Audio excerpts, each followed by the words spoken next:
വരാനുള്ള പെരുന്നാൾ സന്തോഷത്തിലായിരിക്കും എല്ലാ സുഹൃത്തുക്കളും. എല്ലാവർക്കും സംതൃപ്തമായ പെരുന്നാൾ ആശംസകൾ. പെരുന്നാളായാൽ ആദ്യം ചെയ്യേണ്ട കർമ്മം നിർബന്ധ ദാനമാണ്, ഫിത്ർ സക്കാത്ത്.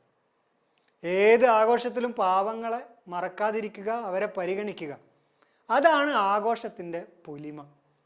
നമ്മുടെ ആഘോഷങ്ങളൊക്കെ പൂർണ്ണമാവുന്നത് എല്ലാവരും വയറ് നിറച്ചുണ്ടു എന്നും എല്ലാവർക്കും സുഖമായിരിക്കുന്നു എന്നും ബോധ്യമാവുമ്പോഴാണ്.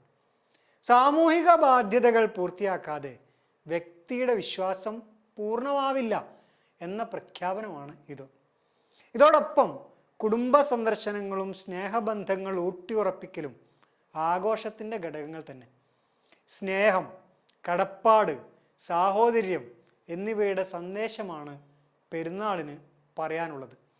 ഇതൊന്നുമില്ലെങ്കിൽ എത്ര കളർഫുള്ളായാലും പെരുന്നാളിന് അർത്ഥം ഉണ്ടാവുന്നില്ല. അർത്ഥമില്ലാത്ത ആഘോഷങ്ങൾ നമുക്ക് വേണ്ടി യാതൊന്നും കരുതി വെക്കുന്നില്ല. അതുകൊണ്ട് തന്നെ ഈ പെരുന്നാൾ അർത്ഥവത്തായിരുന്നുവോ എന്ന് ഓർത്തു നോക്കൂ.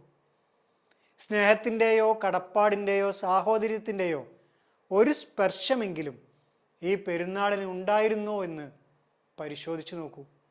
ഇല്ലെങ്കിൽ സമൂഹത്തെ ചേർത്ത് നിർത്താനുള്ള ഒരു തലോടലിനോ താങ്ങിനോ തയ്യാറാവുക.